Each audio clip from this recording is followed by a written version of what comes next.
to Justice. I'm Jeanine Pirro. Thanks for being with us.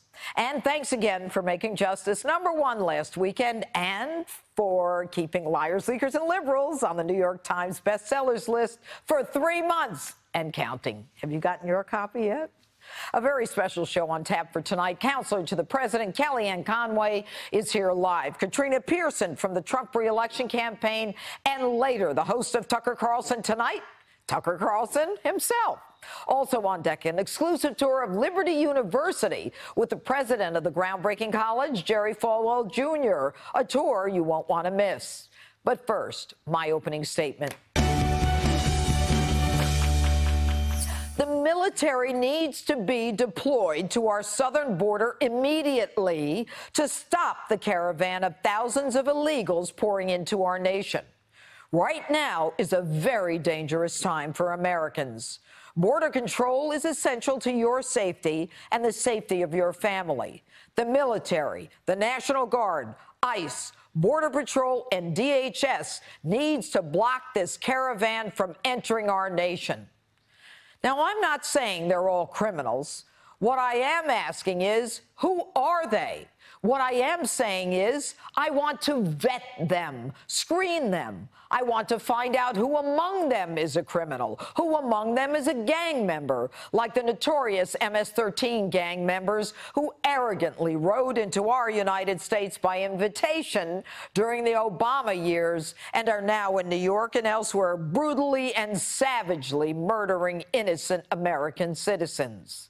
I want to know who is a pedophile, who is a sex offender, who thinks they're entitled to beat their wives. I want to know who has an alcohol problem, who has a drug problem, who likes to drive drunk, and who has no problem hauling drugs for the cartel. And if you can prove that you're not one of them or any other kind of criminal, I want to know what you have to offer us. What do you bring to this great nation? What are you going to contribute? Why should we be proud to count you as an American, other than adding to the Democrats' voting bloc and continuing the mob mentality that you have already exhibited you're proficient at? Now, if you're not a criminal, I want you to get to the back of the line behind everyone else who waited for a visa, came here legally, hired a lawyer, learned American history, and swore allegiance to this great nation. And only then am I interested in even talking to you about entering. I, for one, am sick and tired of the sense of entitlement that illegals have to enter this country and then immediately claim their constitutional rights as they carry the flags, not of America, but the flags of their country. And God forbid we try to deport them to the country whose flag they so proudly wave. They have no claim on this country. They are not entitled to be here. They break our laws to come here. Now, this is not a left or right issue. This is a security issue, a safety issue. We simply cannot have people about whom we know nothing living next door to us, working next to us, or driving next to us. Crossers claim they're running from violence in their home countries. I spent my career fighting on behalf of innocent, helpless, silent victims of crime, victimized by violence, criminals who should have been stopped long before the crime. You're telling me because they're being victimized that every one of them is a victim and therefore entitled to come here as opposed to anywhere else on the planet? Go to the UN. Stay in Mexico. Now they say their poverty is justification for illegal entry. I've got news for you. Millions are suffering from poverty all over the world. Haiti, Uganda, Zimbabwe, the Congo, third world countries. So why is it just Central Americans and Mexicans are the poverty-stricken ones pouring into this country by the millions? Why? Why? Because they can. Because no one has told them they can't. Because no one has stopped them. They come because there's a big prize at the end. education, medication, housing, food stamps, all the things that you pay for. So you want open borders. Look at what it's done to Europe. If the left, the mob, and the demon rats had their way, there'd be rogue cities and rogue zones all over the U.S., just like Europe, with crime-ridden zones where law-abiding citizens, even law enforcement, are afraid to enter, and for good reason.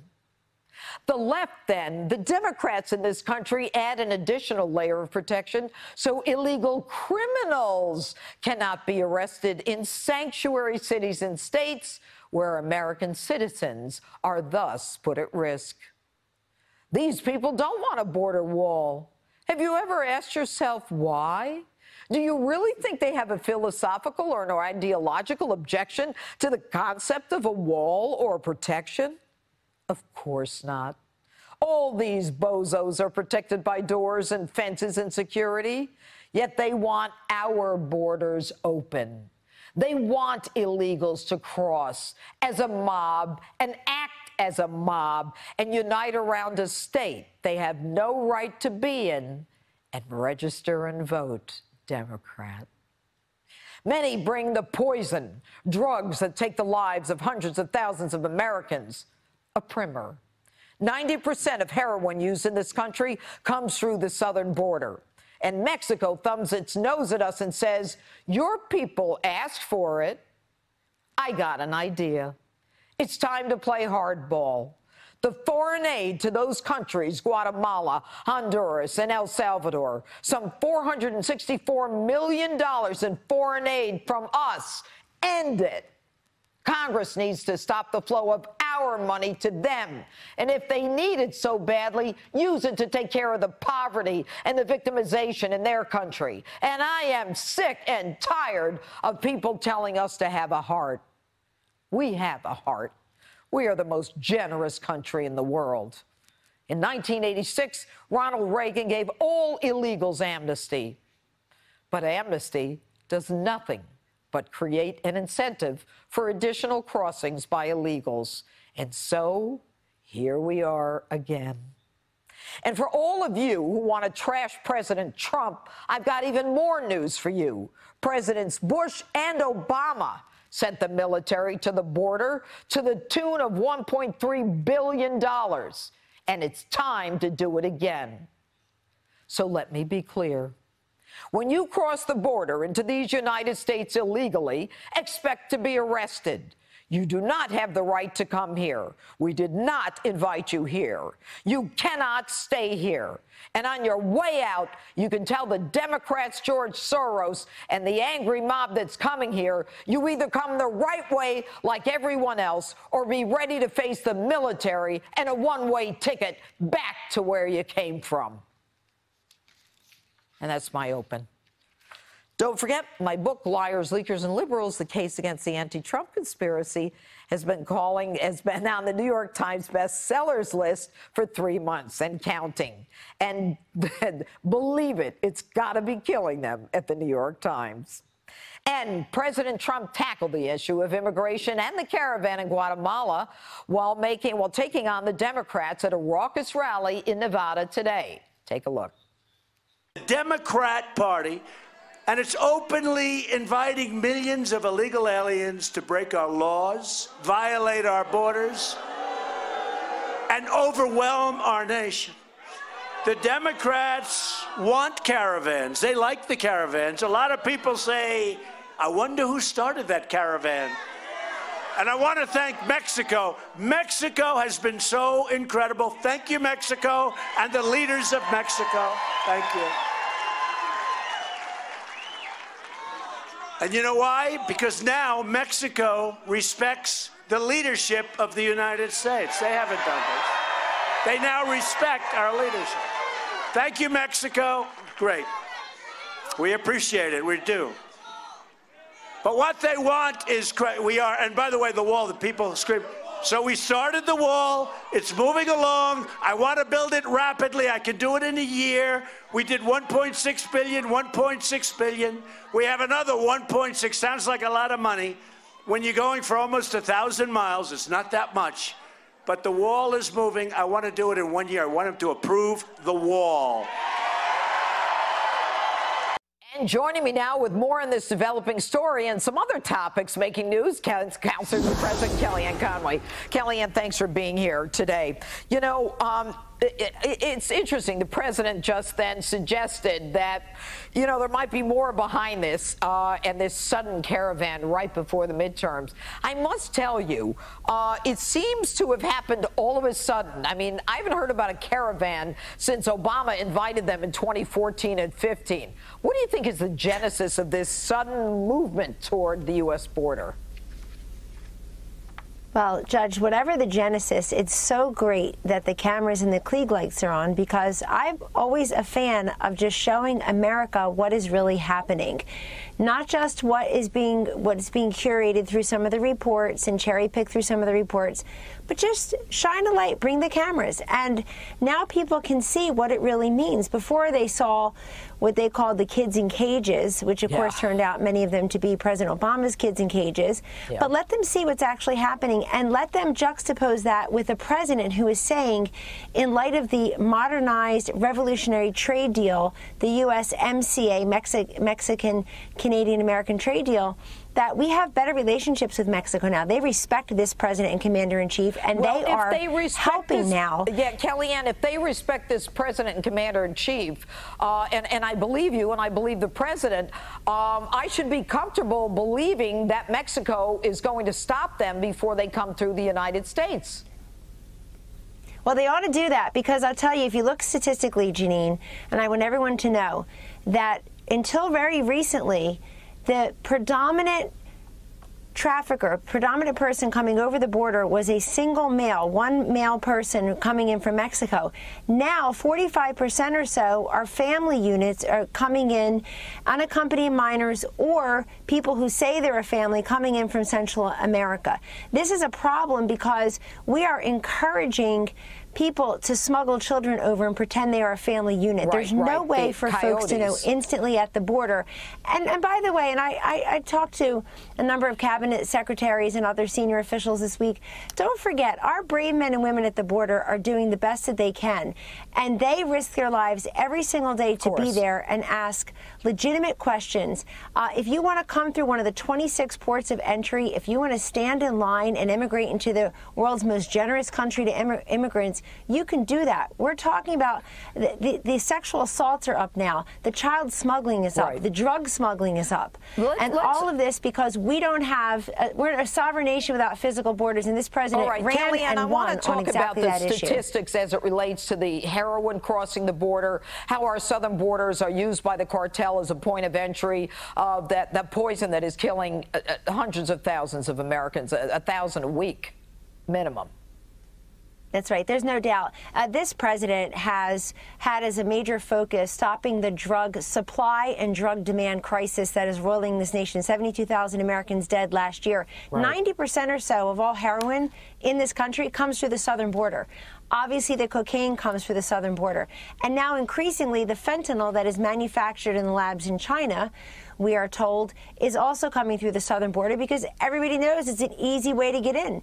And so this is very problematic because this president, and many people don't focus on this, he's constantly talking about the poison coming over the southern border, that it's coming to your community. And this opioid and drug crisis is no longer somebody else's kid, somebody else's coworker, somebody else's community. Oh, it's real It's touching every nook and cranny in this country. Well, there's no question about that. I want to move to something that's in the news right now, and that is the Khashoggi. The president seems to have indicated that he believes that the explanation from Khashoggi's death given by the Saudis, but there seems to be evidence of his being tortured and chokehold, that it wasn't just a fight, it was a planned execution with bone saws, etc.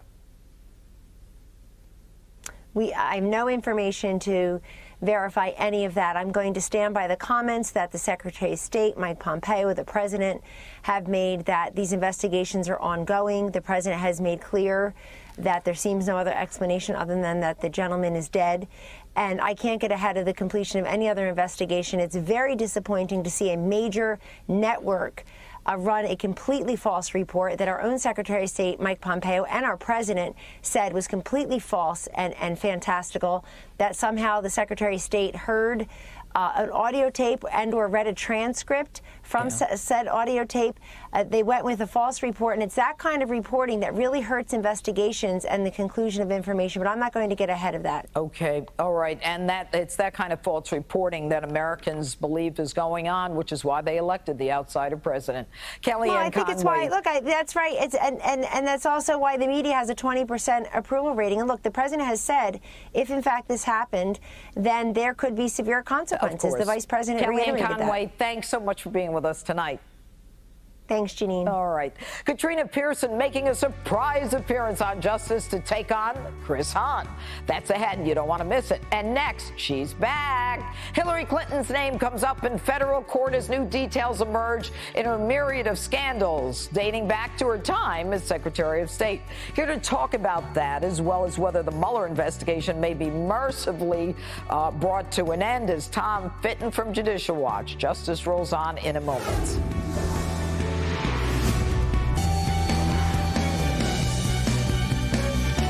Welcome back. New details out of federal court this week about the scandals that are still dogging Hillary Clinton. Here to talk about that, as well as reports that the Mueller investigation may be close to an end date, is the president of Judicial Watch, Tom Fitton. All right, good evening, Tom.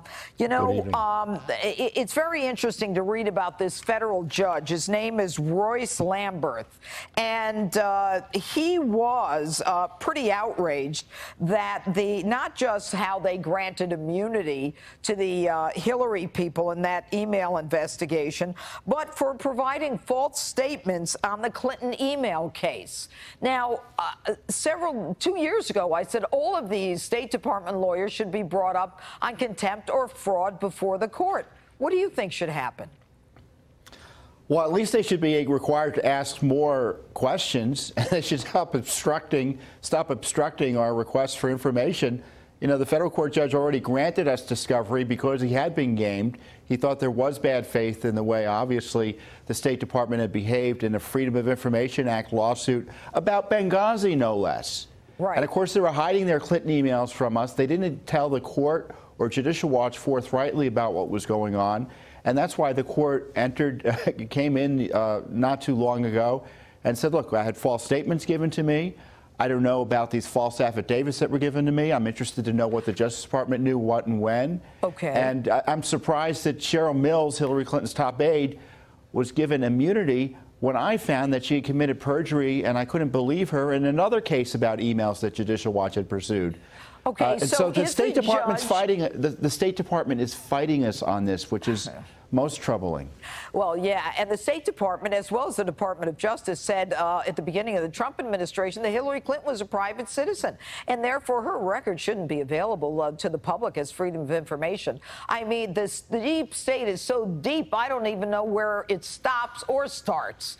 But having said all that, doesn't the judge have the right to hold these lawyers in contempt? Well, you'll see that's potentially the relief that may be granted after we get some of the questions we still have pending with the State Department. We're asking, for instance, this judge to allow us to depose Hillary Clinton directly, ask her questions directly about her email practices. And he's considering it still. Cheryl Mills, also another top aide. What's the likelihood that that's going to happen, Tom? I think it's a significant likelihood. We've already questioned her under oath in written questions. We're fighting her in another court about getting more questions answered. So discovery for Hillary Clinton is a real possibility. All right. I want to move on to something else. You said that it's time to bring Mueller in to testify before Congress. Are you talking about oversight, in their oversight capacity, or the judiciary? Who? Well, you could have the Oversight Committee, you could have judiciary committees of both the Senate and the House question him about the administration of his investigation, the circumstances of his hiring. We have Rosenstein. So what's it going to take? Have you spoken to any Congress people about this, Tom? Oh, no, they don't want to do this. Why? They don't want to do this. Why? I've been struck by the fact that Mueller has been exempted from oversight, the only government official in the Trump administration who they don't want to talk to. Look at all the folks they want to bring in as witnesses. McCabe, Strzok, Rosenstein, but they don't want to talk to the guy who seems to be running the Justice Department on the Russia investigations, Bob Mueller. Right, you know, and frankly, looking the other way when he finds out that there's criminal activity on the left. Outrageous. But maybe the deep state goes into Congress, too. Who knows? That's right. It's well represented in Congress. There's a deep state caucus there, believe you me. Sad commentary. Tom Fitton, thanks so much. You're welcome. All right, still ahead tonight, I take you on an exclusive to Liberty University in Virginia for a tour given by none other than the groundbreaking school's president, Jerry Falwell Jr. And next, the marquee matchup of the night, Katrina Pearson, Chris Hahn, the political panel, chomping at the bit to debate the week in Washington. Don't go away. Back in a moment.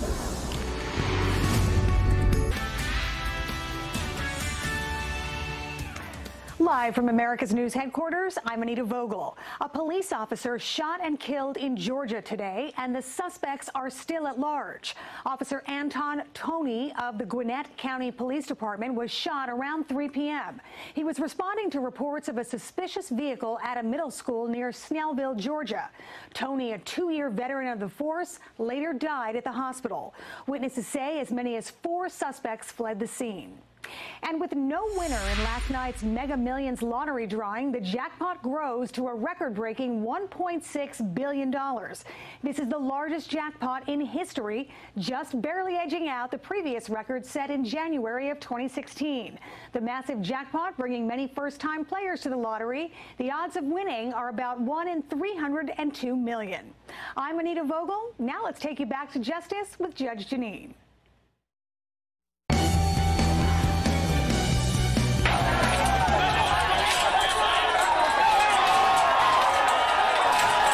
As you can see, chaos at the Guatemala-Mexico border and immigration taking center stage in the national debate again, just in time for the midterm elections. Just one of the topics we talk about with the panel.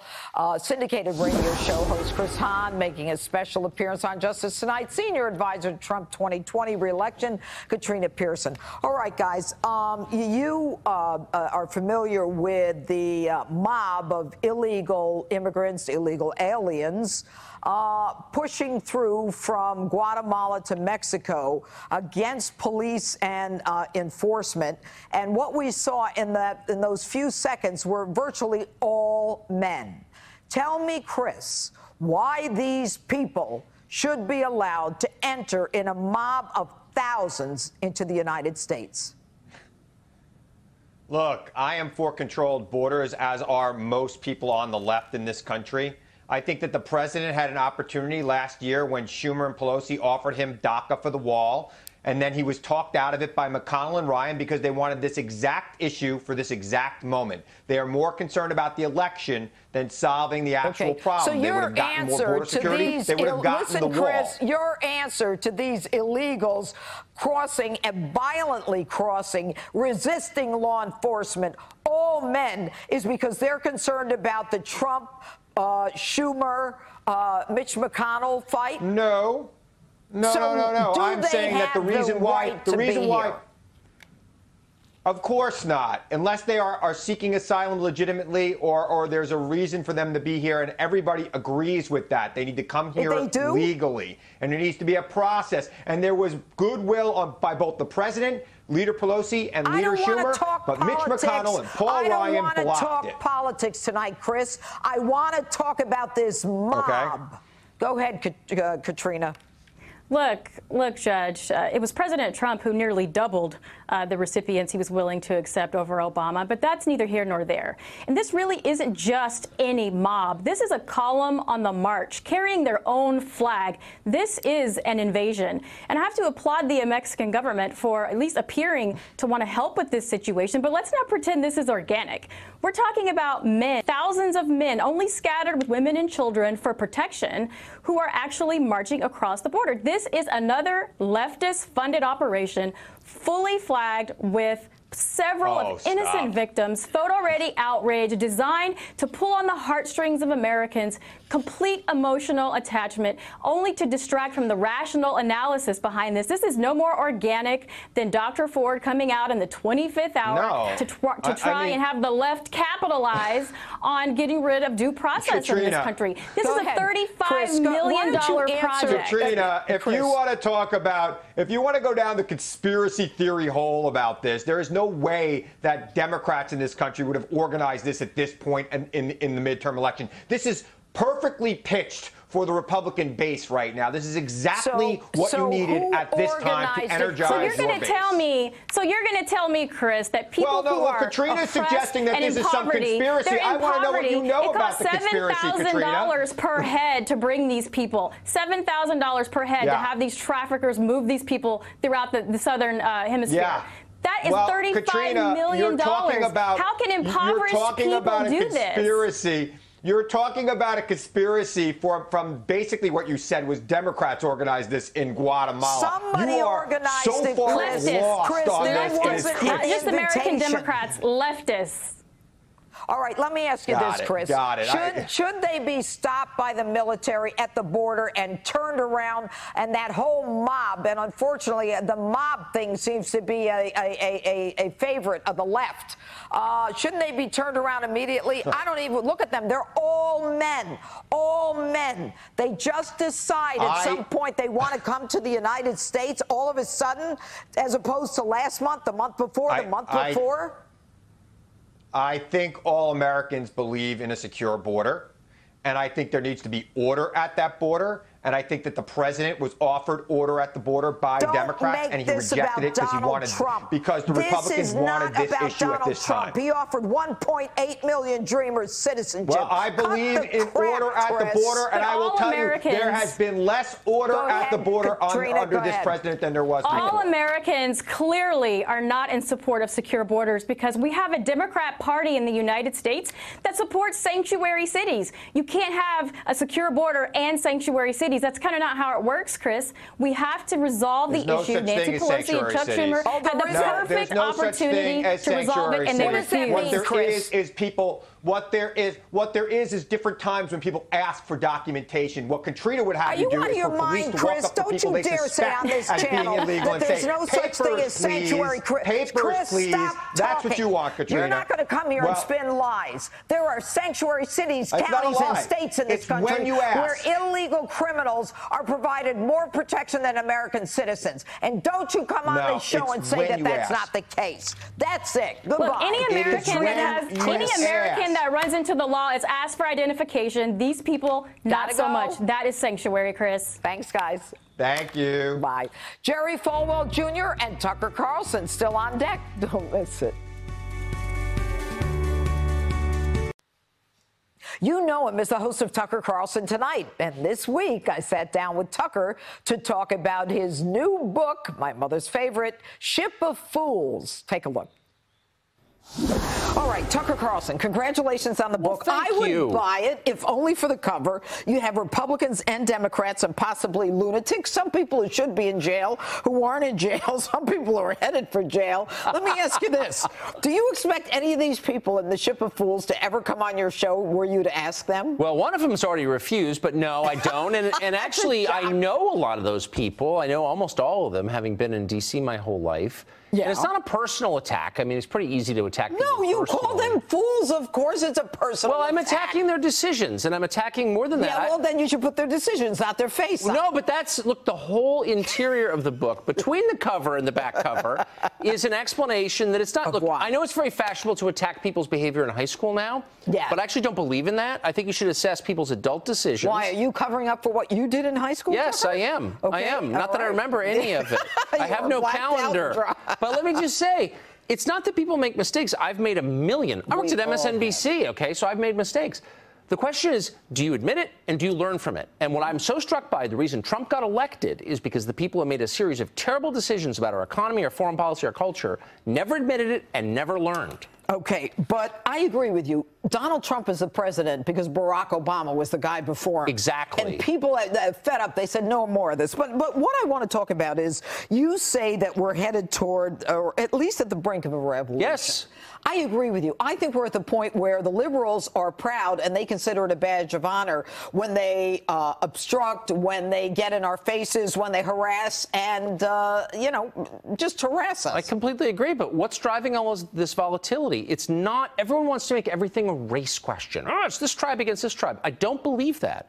I think our core problems are economic problems. The middle class was the majority for 100 years. Now it's the minority. People are getting poorer outside of the big cities, and the big cities don't care. Young people are getting poorer. They can't get married, buy cars, buy houses. Right. People know their kids will make less and be less successful and have less opportunity than they do. Whose fault is that, and to whom should that, you know, the fact that that happened benefit? The people I write about are the answer to the question you just asked. A small group of people is way richer. And I live among them. I'm, by the way, richer than I was 10 years ago after the financial crash. Right. But the rest of the country is not. And if you're running the country, its major institutions, including its big banks and its big companies like Amazon, including its cultural institutions like NBC, you need to pay attention to what's happening to the people in your country. If you want to lead, you need to care about the people you're leading, and they don't. All right. So in the end, which is the party that's going to help get us through this attempted socialism? Because you know they're winning. They're winning around the country. They're getting elected. Bernie Sanders was an avowed socialist. He almost ran for president, but for the rigged DNC and Hillary Clinton. He got 43%. He might have won. And a lot of people who voted for Bernie in the primaries voted for Trump because both of them were talking not about race and gender and all this boring college garbage. Right. They're talking about core economic things like, by the way, what are wages doing? Our immigration policy hurts working class people. There's no debate about that. And you never hear it. It's all about race. All right. And everybody loves you because you tell it straight. I love you. I watch your opening statements. What do you call them? I call them opens. What do you call them? Just the script. Just the script. I'm very back literal. To the book. Back to the book. Listen, what I love is Kopechne. You talk about Mary Jo Kopechne, and you say divers estimated she had survived for several hours in the Oldsmobile, her head in an air pocket, until she finally suffocated from lack of oxygen. But then you go right to your point, which is it doesn't matter. The feminists still love Ted Kennedy. Well, that's the point. And by the way, I just want to be really clear. I believe in forgiveness. I'm the last person who does. If Ted Kennedy had said, you know what, I did that. It was cowardly. I was drunk. I don't want to get arrested for it. I made a horrible decision. A woman died, and I'm sorry. I would be the first person to say, I believe in that. I'd be friends with Idi Amin if he repented. I don't believe in this no forgiveness thing that we're now all into. Yeah, but here's the thing. He never apologized. He lied about it. Apologizing. He got away with a homicide. It's called criminally negligent homicide. And he was a hero to the feminists. The man who killed a woman. Right. And lied about it is a feminist hero. What does that tell you about their priorities? What I'm asking you. Women are not their priorities. Obviously. Why would you make a guy who killed a woman your hero? If you're a feminist, what does that mean? Okay, I have to go. It's the end of the segment. Well, it's so nice to see you. Thank you for having me. Justice. It was just. Next, a special treat, a first-hand look at Liberty University and a guided tour from its president, Jerry Falwell Jr. Next. Liberty University is a one-of-a-kind school in Lynchburg, Virginia. It's a nonprofit Christian university where both students and faculty practice what they preach. I had the pleasure to visit recently and got a first-hand tour from its president, Jerry Falwell Jr. Here I am at Liberty University with the president of the university, Jerry Falwell. How is it that this university in particular is able to get so many students who are so Christian-oriented, Constitution-oriented, who believe in this country and are so energized by this, what's going on today? Well, I call Liberty the Fox News network of the academic world. Liberty is different than other universities in so many ways.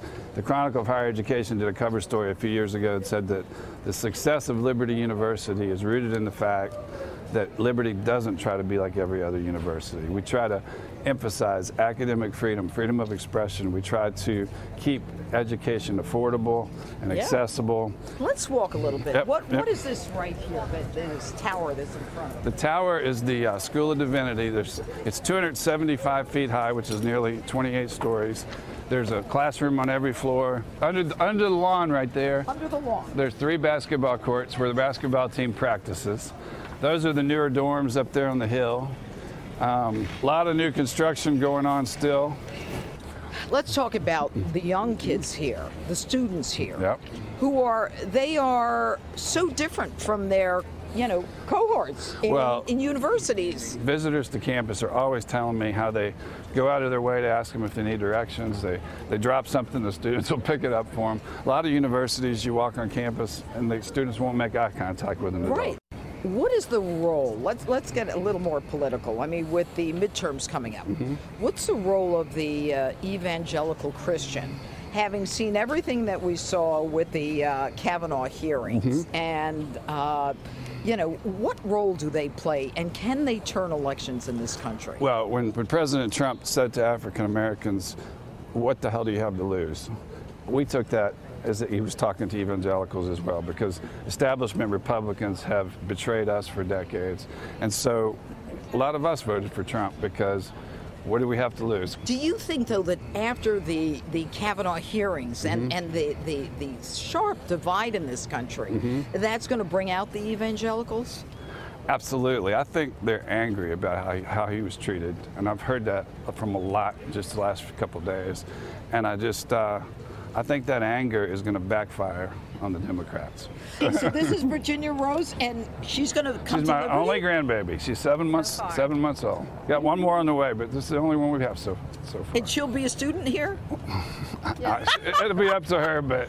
Yeah. With the midterms coming up, do you think that those on the left are not just out of control, but they are interested in something different than the students here?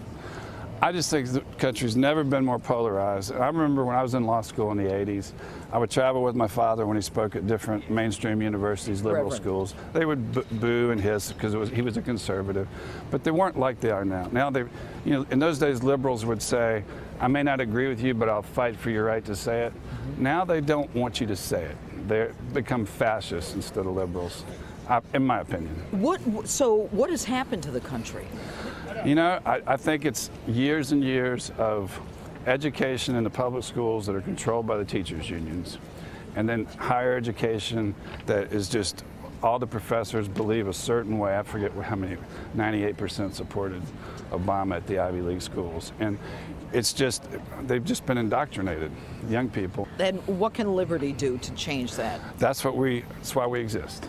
And it's why we've prospered, is because it's an alternative to that indoctrination and that lack of academic freedom, lack of free expression. Conservatives are bullied at most mainstream universities. I know. And you're about to hear from the students at Liberty. Street Justice is next. You heard from the president of the school, now hear from the students. I hit the campus of Liberty University for this week's Street Justice. Here I am at the campus of Liberty University, and as you can see, many of these students are so bright because they are holding up my book, Liars, Leakers, and Liberals. I'm going to go around and ask them how much religion affects their politics and how much they love Liberty University.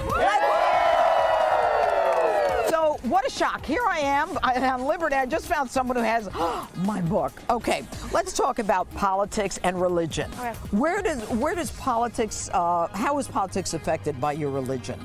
My politics are affected by my religion because God drives everything that I do. I'm actually a pre-law major. You actually really have inspired me to pick my field. Yeah, you want to be a prosecutor? Yeah, I would. Yeah. Mr. 6'5", do you play basketball? I did in high school. I'm doing intramural here, though. What do you want to be? If anything, I'm not totally sure yet. I'm a digital media major. Maybe a broadcaster, going along those lines. Yeah? Well, if you're going to be a broadcaster, you got to get a taller cameraman. Yes, ma'am. Yes, ma'am. Sorry, Greg. All right. How does religion affect your politics? Well, as a Christian, I always like to, vote more conservative and always put Jesus at my forefront. Wait a minute, vote more conservative. Does that mean the conservatives are more religious than the liberals? I feel like they're more of a Christian fan base. Do you think the people on the right fight the way they should? The people on the right, the way. Yeah. In other words, are people on the right too wimpy? I don't think so, considering Donald Trump's in office. I mean, Donald Trump's put a forefront of that. I mean, look at him. He's tweeting up a storm. Yeah, you're a smart guy. So religion affects my politics for sure, but it affects everything else too. I'm actually a registered Democrat, and so it's a lot different for me where everybody else is a lot more conservative. But your Democrat friends, are they as tolerant as you are? No, they are not. And well, what does that tell you? Why are you still a Democrat? With a show of hands, how many of you are going to vote Republican in the midterms? Yeah. Okay. Now, put them down. How many of you are going to vote Democrat in the midterms? Are you not voting at all? I've been watching you. How many of you love this school as much as I do? You know what, folks? That says a lot. Thank you. God bless you all. Says. Finally, tonight, it's been 3 months and counting, and my book, Liars, Leakers, and Liberals, is still sitting pretty on the New York Times bestsellers list. So you better go out and get your copy before you're the last person you know doesn't have one. And tune in to Wise Guys tomorrow night, right here on Fox News at 8 p.m. Eastern, where I'll be a guest. I'm Jeanine Pirro, advocating for truth, justice, and the American way. The Greg Gutfeld Show is coming up next. See you next Saturday night. Same place, same time, same me.